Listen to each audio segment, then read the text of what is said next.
What do you do when your wife, tipsy and laughing, tells a crowd she would leave you for a couple bucks and a neighbor waves cash like a dare? How do you stay lawful when friends call it a joke, in-laws call you boring, and the videos keep looping?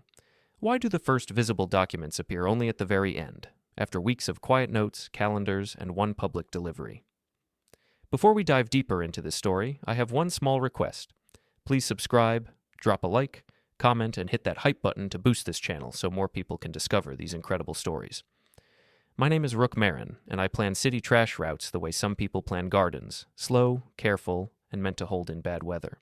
I believed marriage could work the same way. Then, at a crowded birthday night in the community hall, my wife raised a paper cup and joked that she would leave me for a couple bucks. People laughed. A neighbor waved small bills like a stage trick. Phones came up. I felt the room tilt. Not fast, but enough to move plates. Later, she said it was only banter, that I was stiff, that everyone knew it was a joke. I stood at our kitchen counter and set 2 mugs on opposite sides like small markers on a map. I told myself to breathe and count steps. I looked at the wall calendar and the red circle I had drawn last week without knowing why. I decided to keep my voice low, my hands still, and my notes clean. At work the next day, a loop from the party moved through chats with a crown filter and a caption calling me stone. I did not argue in comments. I decided I would handle this properly, in order, and in daylight. I stood at the sink and let the tap run until the water turned clear. The party taste still sat at the back of my mouth like old sugar. The community hall had smelled like floor polish and laughter. Evan had fanned 2 singles as a joke when Zara said she would leave me for a couple bucks. People had laughed because crowds like a simple price. Now the apartment hummed in a lower key. I set 2 mugs on opposite ends of the counter, one near the fruit bowl, one by the stove, so the space between them could help me think. I dried my hands on a towel and listened for the building's quiet noises. An elevator chain, a neighbor's shoe, the soft click of our fridge. Zara came in ahead of her reflection and said the night had been fun. She said I was stiff when rooms wanted music. I said I wanted respect when rooms wanted shows. I kept my voice even and small, the way I speak when trucks idle near a school. She said it was a bit, and the cash wave was a joke, and the neighbor understood the rhythm. I said a joke that uses a person's name feels more like a receipt. She took off her shoes and lined them with the toes a little too close, a habit from college that never left. I moved the mugs a finger width farther apart because distance helps me breathe. I wiped the counter in slow lines. I said a line had been crossed. She said lines move when people grow. I said I could grow without being priced. She called me a manual in shoes. I said manuals keep bridges standing. She laughed and said I should try life without labels. I let her laughter land and leave. I reached for my phone and tapped a calendar entry I did not remember setting, a small red circle I had drawn last Sunday when a voice in my body wanted a mark. I took a photo of the calendar and watched the screen show the image, then tuck it away. In the bedroom, I placed my wallet on the dresser and slid out a yellow sticky note. I wrote "Bring forms" and pressed it behind my ID so the word would press into leather and then into my skin. The bed looked slept in, though it had not been. The guest blanket at the foot had a crooked fold, like a train that had left its track and then returned. I left it as it was. I opened my laptop at the desk and kept the brightness low. A clean spreadsheet waited with a date column and a narrow space for initials. I wrote 2 letters for the community hall and noted the time the joke landed. I wrote 2 more letters for the moment Evan fanned his dollars. I wrote a small L for the laugh and a small S for the silence I chose. Footsteps moved in the hall. I minimized the sheet and put my hands on my knees. Zara leaned on the doorframe and said I was going to turn a good night into a weather warning. I said I was counting steps so the floor would hold. She said adults knew banter. I said adults also knew receipts. She rolled her eyes and said I was making her look bad by not playing along. I said I would not play with my name. She left the frame with a breath that sounded like a door letting go of a latch. I waited 3 counts, then reopened the spreadsheet and added the time of her sigh. Back in the kitchen, I opened a drawer and touched a small USB with today's date in neat black ink. I slid it under a paper clip and closed the drawer until the lock found itself and clicked. The click was soft and private, like a camera that chooses not to flash. My phone buzzed with a reminder labeled paper drop. I let it ring once and swiped it away. I mirrored the calendar photo and 2 screenshots into folders named Archive A and Archive B. A small cloud notice blinked file uploaded successfully and then disappeared like a polite guest. I poured water into the kettle and watched the first bubbles lift and break. The apartment carried the faint smell of toner that sometimes travels up from the mailroom when the machine works too hard. I listened for the shredder in the spare room and heard nothing, then heard it, then heard it stop as if someone had remembered the hour. I did not call out. I wrote a time on a card and placed the card face down. I set the kettle back and let the heat fade. My sister Mara texted to ask if I was okay. I typed that I needed help and deleted it. I typed that things were messy and deleted it. I typed all good and sent it. Her single heart arrived and sat on the screen like a small light I could put in my pocket. I added the time to the sheet. I touched the mugs and left them where they were. The fruit bowl mug felt warmer, though I had not filled it. I took that as a sign my hand still carried heat I could steer. Zara opened the fridge and laughed to the condiments. She said the neighbor's cash had been performance art. She said I was the only person in the room who did not understand framing. I said I understood frames better than most because my work depends on seeing where edges are. She said I loved rules more than people. I said rules keep people from doing harm, they later call jokes. She said she could not wait to tell her mother how dramatic I was. I said I was steady, not dramatic. She said steady was another word for boring. I said boring kept trucks from rolling into crosswalks. She closed the fridge with a small thud that sounded like a vote. I stepped onto the balcony and let the city air level my chest. Windows across the street cut the night into neat squares. I counted 6 lit and 4 dark, then stopped counting so my mind would not turn into a grid. Inside, I took a photo of the top corner of a clipboard that showed only the word statement.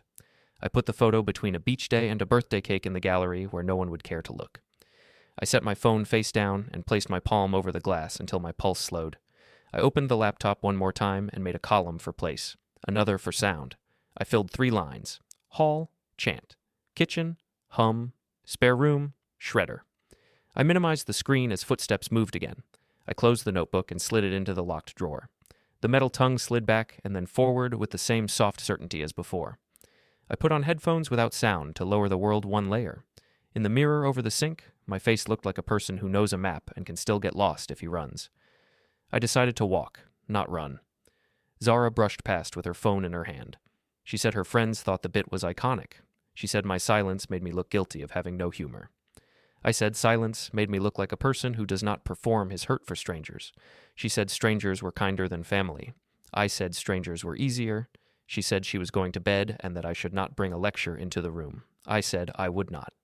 She closed the bedroom door. The latch made a clean sound like a train arriving on time. I washed my hands for the last time and dried them to the same towel. I moved the mugs a final finger width, then turned off the kitchen light. The apartment held still for me as if it had agreed to stop breathing for 1 slow count. My phone lit once with a banner from a contact saved as a single emoji. The preview line began with "saw your face in the loop" and then pulled itself up before I read the rest. Text preview instantly deleted. Morning came with the sound of a delivery truck and the gray light that makes tiles look colder than they are. I dressed on the quiet side of the room and left before Zara's alarm. The stairwell held last night's chill and the small echo of my shoes. In the car, I repeated 4 rules out loud, softly, like stops on a route. No yelling, no scenes, no threats, clean steps only. At the city yard, I parked facing the exit, the way I always do. It is a habit that feels like a plan. The office woke in squares, monitors, coffee cups, the wall clock that runs a minute fast. I swiped in, set my bag under the desk, and brought the screens to life. My board showed color blocks for routes, like quiet flags. The first chat ping was a joke about overtime. The second was a blurred clip from the party, crown filter tilted over a paper cup. The caption read $2 and a ride home. A stack of laughing faces followed like bottle caps. My name sat in the comments as a stone again. I kept my face level. I dragged the chat window to the side and covered it with the ticket list as if I were smoothing a sheet over noise. Victor rolled over on his chair and asked if I had recovered from community fun. He said Evan was a legend and that Zara had timing. I said I had routes to adjust for a lane closure. He said I should lighten up. I said the city lightened enough without me. He wheeled back to his keyboard and raised his phone in the same motion, like a person who has trained his hands to lift 2 kinds of tools at once. A yard printer behind me spooled for no job I had sent. It coughed a blank page, paused, then pushed a real one. I cleared the tray with 2 fingers, thought about noise that wants to look like signal, and returned to my screen. I opened a small spreadsheet with dates and initials, the one I keep as if a stranger might read it without feeling heat. I added 2 lines, one for the clip in the morning chat, one for the first use of the stone caption. I mirrored the file into Archive A and Archive B. A cloud pop-up blinked file uploaded successfully and slid away. I let my breath follow it. My phone buzzed. A calendar entry I had made on the balcony last night glowed. Meeting, personal 7:30 p.m. I let it sit, then swiped it away. Another buzz, a message from a contact saved as a single emoji. The preview began with "saw your face" under the loop and then retreated. I did not open it. I set the phone face down on a clean square of the desk as if the square could hold the weight for me. Before lunch, a supervisor asked for a printout of the weekend detour plan. On the way to his office, I passed 2 drivers watching the same clip on a phone propped against a thermos. I did not stop. I explained to the supervisor how to reroute a truck around a festival on the riverfront. He said I was steady. I said I counted things so they would not fall. On the way back, the clip played again on a different screen, this time with a caption that said, "Name your price." I recognized the crown filter, the paper cup, the way the camera loved the easy angle. Rhea from HR appeared at the threshold of our open plan room. She did not cross the line into the space. She asked, in her even tone, if I had a minute later for a quick word about general social guidelines. She said videos can move in odd loops, even when they are old or not as they look. She said she would send a gentle reminder about captions. I said yes to the later minute. I said I wanted quiet and would keep my side clean. She nodded and left the doorway open behind her like a picture frame with nothing inside yet. I ate at my desk and answered 2 emails about a broken compactor and a dead zone on the GPS grid. The chat cooled for a while after the reminder went out. Victor sent a side message that said hype ran away from him and he was sorry. I typed thanks and left it. I opened my desktop and checked the clean tree. Archive A, Archive B. I opened each and closed each, like a person tapping a railing before a set of stairs. After lunch, I walked outside because air adds room to thoughts. The service yard smelled like diesel and soap. I stood near the fence and watched a gull land on a light post and pivot with the wind. My phone vibrated against my palm. Zara had posted a new story that called men who fear attention tired roads. The comments were loud but simple. I let the screen go dark. I counted 5 slow breaths. Back inside, the board showed a red block for a route that would run tight against school dismissal. I pulled 2 lines and shifted them like threads until the knot loosened. The work made time polite again. The room felt quieter, even though machines do not change their volume when a person is thinking better. I coiled a cable, cleaned my mouse, and checked my pockets. Wallet. Keys. The yellow sticky note behind my ID pressed the word forms into the leather. I liked feeling the word without seeing it. Toward late afternoon, Victor asked if I was coming up to the rooftop after shift. He said people wanted air and pictures. He said Evan might bring his paper bit back for one more laugh. I said the view would be the same whether I came or not. He said the view was not the point. I said I knew. I turned off my monitor and put my notebook in my bag. I left the chat muted. The rooftop bar hung above the street like a flat cloud. String lights cut the daylight into beads. Heat lamps ticked. Music moved around hip level like water in a shallow pool. I stood by the rail where wind could do some of the work for me. I ordered water and watched a bead form and slip down the glass. Near the high tables, Evan held a folded bill and joked with 2 people I did not know. He saw me, laughed to show he was not laughing at me, and then laughed anyway. Zara arrived with that chin angle the camera likes. She did not see me first. She saw the lens. Phones came up. A chant rose for a toast, thin at first, then shaped by hands. Zara lifted a paper cup. Evan fanned the folded bill again, lighter this time, as if a smaller wind would be kinder. I did not step closer. I do not try to outshout rooms that want a show more than a fact. I watched Giles. No, not Giles. This was a different night, a different crowd. Evan was the center here. He stepped back like a man who knows when the frame is too tight. I counted 5 breaths and stored the order of faces. Who smiled first? Who looked at me? Who looked away? The bartender's little printer spooled 2 receipts and jammed. He tugged the strip free with a practiced hand. Paper made that soft cough printers make everywhere. The sound stamped the minute for me better than a clock. My phone buzzed against the rail. The lock screen showed a group chat thumb with a thumbnail of the paper cup moment. The caption said, "Humor is cheap." I pressed the side button and turned the screen black. I left before sunset turned the phones into more glass. In the elevator, my face reflected like a map with one line running straight and thin. The lobby smelled like floor cleaner and coffee lids. I crossed to the sidewalk, then paused because a figure lifted a hand near the building office. Rhea stood by the door to HR. She kept the door open, the way she does when she wants everyone to see that nothing private is happening. Her look said this could be the minute we had mentioned, not urgent, not a trap, just a frame to put a boundary into words. I checked the time on my watch and found a calm line inside my chest. I thought about my rules. I thought about the sticky note. I thought about how a clean sentence can hold more weight than a loud one. I walked toward the door with my hands easy at my sides. The manager asked for a quick word. Rhea kept the HR door open so anyone walking by could see that nothing dramatic was happening. She spoke in that level tone she uses when a room needs to cool. She said social posts can grow teeth if people feed them with captions. She said the city prefers gentle words and steady optics. She asked if I wanted to file anything. I said not now. I said I wanted the noise to fade and the lines to stay clear. She said she would send a general reminder about tagging coworkers in jokes. She added that I could use the quiet room anytime. I thanked her for naming the line. I left with my hands easy at my sides, and the hallway gave me back my shape. Outside air had a clean edge. I walked 2 blocks to the community center because the evening program was moving there before people drifted to smaller spots. The hall smelled like floor polish, markers, and lemonade. Folding tables stood in a row with paper cloths taped to their edges. String lights ran along the back wall like commas holding the room together. A volunteer asked if I could check the microphone. I tapped it once, then turned the gain down until the squeak became a clean hum. I taped the cord to the floor the way I tape cables on a platform so no one trips. I chose a place near the exit sign where air feels wider. People arrived in pairs and groups. Laughter made quick pockets of warm air that opened and closed.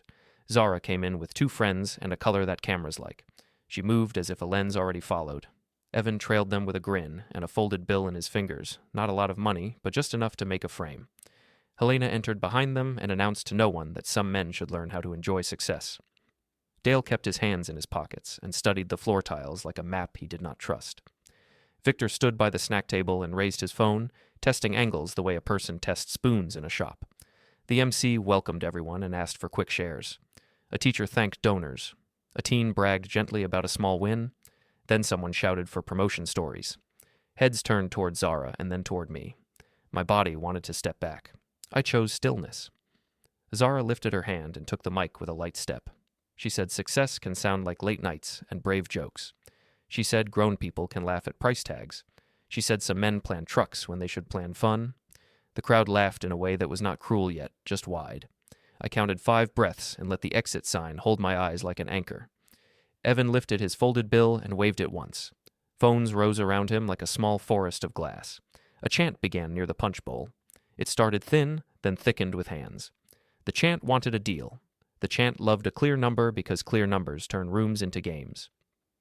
I stayed by the door. I do not try to outtalk a room that wants a show more than a fact. My silence is a line that does work for me. Zara leaned the paper cup against the mic as if to knock for a laugh. She said she was worth more than pocket money, then laughed to let everyone off the hook. Helena clapped at nothing in particular and said ambition looks good in any light. Dale said something low that I could not catch. A kid bumped the stand and giggled when the mic thumped. The MC smiled and moved the program forward. Music from a playlist rose to shoulder height and carried the talk into pockets. Victor wandered over to the water cooler where I stood. He said he had posted a short loop to the community chat. He said no captions, just vibes. I said silence can be a caption. He looked down and said he got carried. I said we all do if we stop counting. He nodded and stepped away. My phone vibrated against my palm.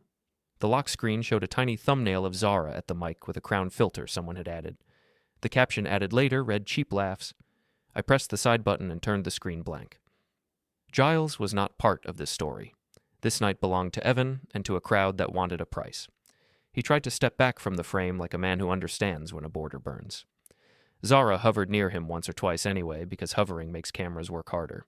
I noted who laughed and who watched me when they laughed. I noted the time. I put those items in a small mental box to write later with cool hands. I slipped into the side corridor for air. The community center's display case held a laminated bus map with thin lines I recognized. Lines touch at circles so people can change direction without breaking the map. I traced one circle with my eyes and told myself to make the next circle clean. A calendar reminder slid onto the phone screen. Meeting. Personal 8:05 p.m. I let it vibrate once and dismissed it. I would not be late to myself. Back in the hall, the MC tried to close the open mic. A knot near the stage called for one more. Phones rose again before a voice did. Evan lifted the same bill like a callback in a play. A friend added a second bill for a joke about inflation. Zara laughed and turned the laugh into a pose. The crowd loved the pose. I finished my water and set the cup down as if it were fragile truth. I felt eyes looking to see if my face would crack. I kept the same face I wear when 2 routes cross a school at 3:15. I left before cleanup because staying would have turned self-control into spectacle. The supermarket lights flattened the evening into lists. I took a basket for bread and fruit. The aisle signs were tall and calm. At the register, the cashier had her phone propped between the scanner and a gum display. The same loop played there with a filter that drew a digital price tag near Zara's chin. My tie tip showed in the corner like a corner of a map. The cashier looked at the screen, then at me, then back. She did not say anything. I said good evening and placed the bread on the counter. The receipt printer spooled a strip, paused, and coughed it forward. The sound was the same soft cough printers make in every building that keeps a record. I folded the receipt once and put it behind my ID in my wallet, where the sticky note pressed the word forms into the leather. I liked the pressure against my palm. Pressure makes memory hold. Outside, mist had turned the street into a thin mirror. The neighbor from our building stood under the awning with a tote at her feet. She watched a clip on her phone, then lifted her head and matched my face to the moving image. She did not smile. She did not frown. She stored. Her thumb moved. My phone vibrated. A screenshot arrived with my name below the loop and a caption that called me a statue. I let the screen light my hand and then dim. I did not reply. I carried the bag in my left hand and kept my right hand open. On the walk home, I followed crosswalk signals like calm orders. Stop. Walk. Wait. I counted my steps from one corner to the next until my breath went smooth again. I passed the parking garage entrance and heard footsteps pause just inside the echo. The pause had shape, but it did not last. I did not turn. I do not talk to echoes that want to be men. I reached the front door, keyed in, and climbed the stairwell that always holds the night longer than the street. In the apartment, I set the bag down and placed the bread in the bin. I moved to the desk and opened the laptop to a clean tree. Archive A and Archive B. I opened a small spreadsheet with dates and initials and added 3 lines. Hall chant, loop in chat, neighbor screenshot. I saved, mirrored, and watched the cloud pop up say file uploaded successfully. The words blinked and were gone. I put the phone face down and let the room find its old breath. Group chat pings with the cache bit, neighbor stares, then sends a screenshot. The family restaurant ran a long table down the middle, like a narrow street with small parks of salad and bread along the way. I arrived early and chose a chair at the corner near a service station where the servers refilled water. The room smelled like basil and dish soap. Lights warmed faces and made phones brighter than they needed to be. I told myself to match the servers. Quick hands, quiet feet, no spills. Zara walked in with Helena a step ahead and Dale a pace behind. Cousins trailed like a parade already holding their screens. I stood to help with coats, then sat and placed my napkin under the fork like a small break. Small talk began with weather and drifted to work. A nephew announced he had a better filter for the hall clip. A cousin asked if ambition needed price tags to shine. Zara smiled at the center of the table and lifted her chin to the right angle. Helena said men who plan garbage should learn to enjoy treasure. She did not use my name. My name stood there anyway. I kept my voice low and said, "Respect keeps homes steady." Helena said respect was fear that learned to wear a tie. Dale breathed out and looked at the plate. The clip appeared without invitation. A cousin slid a phone between glasses the way a person slides a dessert.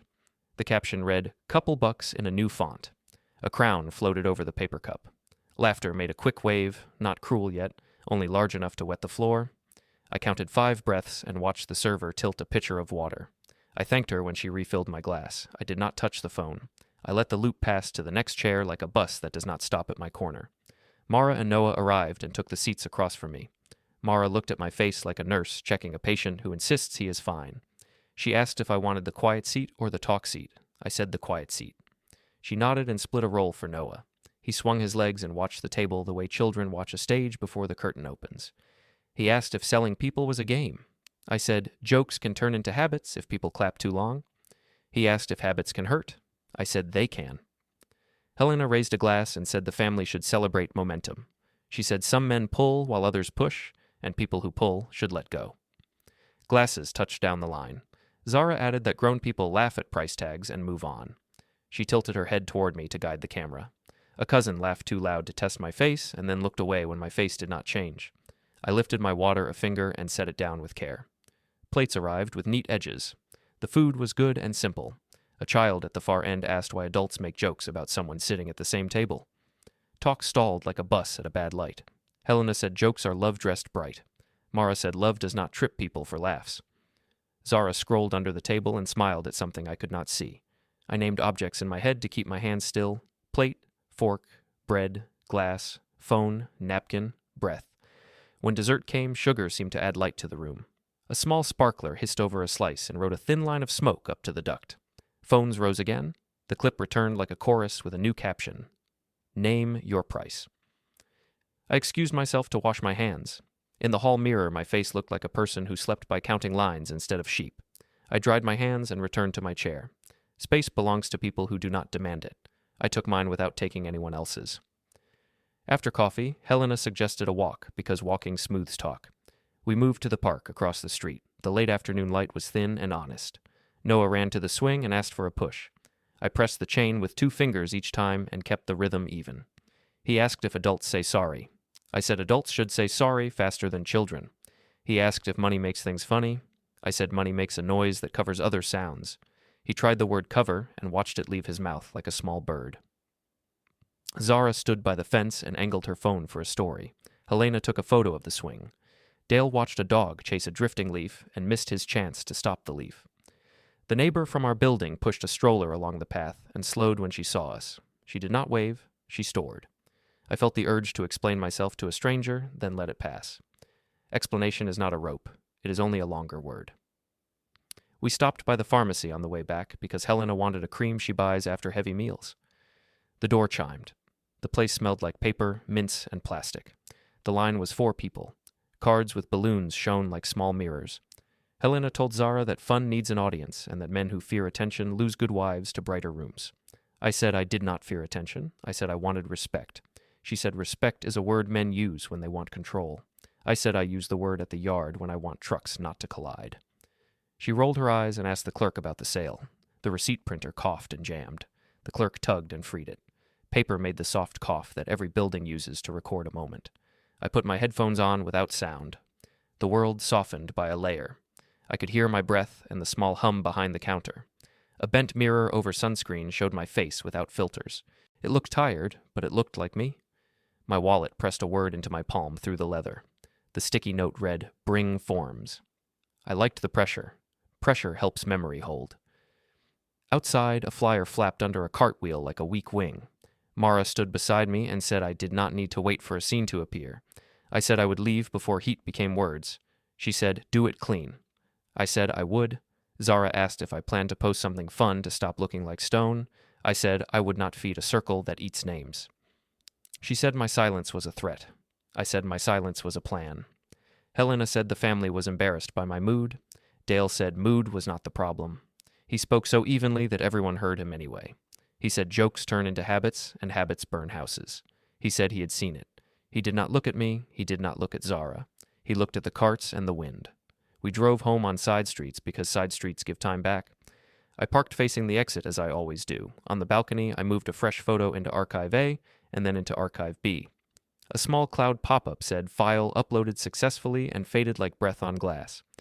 Inside, I placed the thin utilities binder on the desk and slid it a finger width to the left so I would see it at dawn. I opened the laptop and the spreadsheet with initials and dates. I added a line for the long table, a line for the swing, a line for the sentence about habits and houses. Footsteps moved in the hall. I minimized the screen and put my hands flat on the desk. The drawer closed with the private click that says boundary. My phone lit with 3 notices. Victor wrote that he had removed the loop from one chat and was sorry. A contact saved as a single emoji wrote a half line and pulled it back. Helena posted hearts under Zara's newest story and wrote learn to laugh. I let the notices pass like buses I did not need. The apartment breathed in its old rhythm. I left 2 mugs to dry on opposite counters because the space between them made a clear picture of distance, and distance helps people keep balance when a room tilts. A parent delivers a quiet warning. Night pressed close to the windows like a careful hand. The apartment had the soft hum of machines resting. I turned on the desk lamp and let a small circle of light sit on the wood. I opened my laptop and kept the brightness low. The clean file tree weighted the way a map waits. Archive A and Archive B. I added 3 short lines to the spreadsheet with dates and initials. 1 for the long table, 1 for the swing, 1 for the sentence about habits and houses. I saved the file, mirrored it to both folders, and watched the cloud pop up say that the upload had finished. The notice blinked and slipped away like a polite guest. I took my wallet out and checked the yellow sticky note. It read, "Bring forms." I pressed it once with my thumb so the word would push into the leather and then into my palm. I placed a thin binder labeled Utilities on the desk. It was thicker than bills should make it. I did not open it. I slid it a finger width to the right so my eyes would meet it at dawn. I took a photo of the top corner of a paper where only margin lived. No text sat there. I hid the photo inside the gallery between a beach day and a birthday cake. I set the phone face down and let the room breathe. The apartment held a faint smell of printer toner, as if paper had been busy somewhere that was not here. A pipe ticked in the wall. I put on my headphones without sound to soften the world by one layer. I opened a browser and typed 3 searches in separate tabs: storage options, delivery tracking, notary near me. I read addresses and hours. I closed the tabs without saving. I left no bookmarks. I wrote the time on a small card and placed the card in the drawer with a quiet push. The metal tongue found its home and clicked.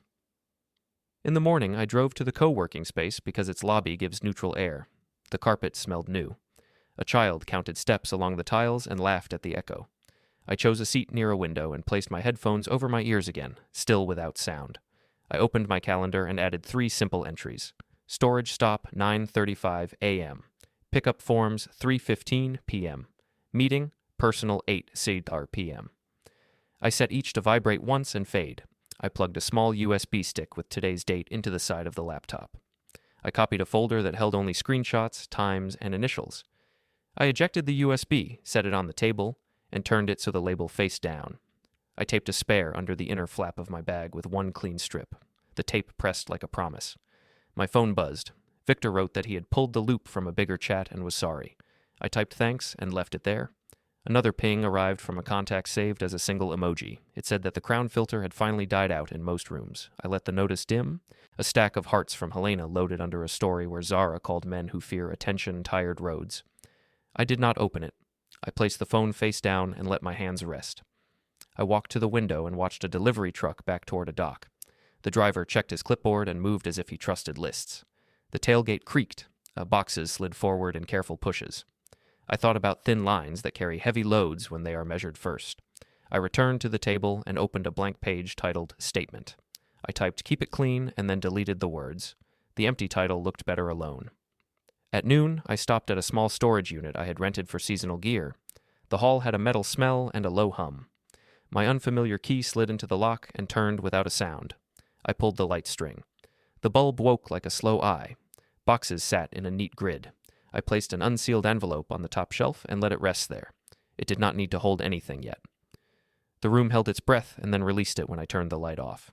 The door rolled down and found its rails. The lock clicked. The small sound felt larger than it was. Back at home, the stairwell was cool and steady. A neighbor's door closed above me. Footsteps paused on the landing for a count of 1 and then moved on. I carried my bag inside. Zara stood at the table with her phone angled toward a slice of afternoon light. She said the family liked her last story. She said I should post something fun to stop looking like a statue. I said I would not feed a circle that eats names. She said my silence was hostile. I said my silence was planning. She said plans were dull. I said dull lines keep bridges standing. She said she would go out later with people who understood pressure. I said the house would be steady when she returned. I placed my wallet on the dresser where I would see the sticky note at dawn. I opened the locked drawer halfway and looked at the USB with today's date. The metal tongue clicked when I closed the drawer again. The sound told me that edges still existed in the house. In the kitchen, I left 2 mugs to dry on opposite counters because distance makes a clear picture. The refrigerator hummed like a small, trustworthy engine. My phone lit with a call labeled private. I let it vibrate and fall back into dark. A calendar reminder slid onto the screen. Paper drop 11:10 a.m. The label calmed me more than it should have. Labels make lines you can step on when floors tilt. I set my headphones on the counter. I did not start music. The layer of quiet was enough. Mara texted a heart. Then she wrote soup later. I typed yes. She wrote, "Do it clean." I sent a check mark. Dale sent nothing. His silence felt like a door held open for a person who might need to leave without talking. Helena posted a loud comment under Zara's story about how men who refuse jokes become their own punchlines. I let the notice drift away. I took a short walk to the parking garage because the concrete keeps the city's voice low. I stood near a pillar where the air hum evens out. A pair of steps entered the echo and paused, then continued. The pause carried the shape of a hand that had almost touched a shoulder. I kept my hands at my sides and my breath steady. I named soft noises to keep my body honest. Motor, belt, bell. I returned to the apartment without writing in a place where pens turn into flags. The door latch made a plain sound when I entered. Zara sat on the couch with the TV lighting her face. She said people were calming down and that I should thank her for handling optics with charm.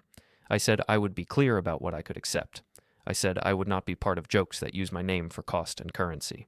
She said I would not dare to do anything. She said I should try life. I said I wanted dignity. She said dignity sounded old. I said old words keep roofs from leaking. She looked at the ceiling as if the ceiling were a stage light and then returned to her phone.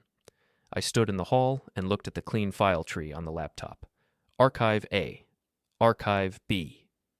They never argue. I placed my palm on the utilities binder and smoothed the cover. I did not open it. I walked to the balcony and let the night air level my chest. Across the street, windows blinked in slow rows. The city kept breathing after every loop ended. I counted to 5 and then counted back. I came inside and set my phone on the table. I kept my voice even. I kept my hands still. I arranged the words in a line the way I arrange trucks when streets are narrow. I said I would handle this properly. The courthouse plaza smelled like wet stone and passport photos. Noon light sharpened the edges of everything. I stood by the information desk where the small printer sometimes coughed visitor tickets. The elevator bell chimed. Zara stepped out with a face prepared for charm. A man with a badge confirmed her name and handed her an envelope. He stated the contents in an even tone. Petition for divorce with temporary possession and financial orders. Service was complete. She said it was a joke, that I was cheap, that crowds knew how to laugh. I said I would follow the process and would not argue in plazas or comments. The desk printer spooled a pass for someone else and stamped the minute with paper. My phone lit with Mara's heart and dimmed. Helena's call blinked and slid away. Zara held the envelope as if the paper might soften. It did not. I turned toward the steps and let ordinary street noise take me.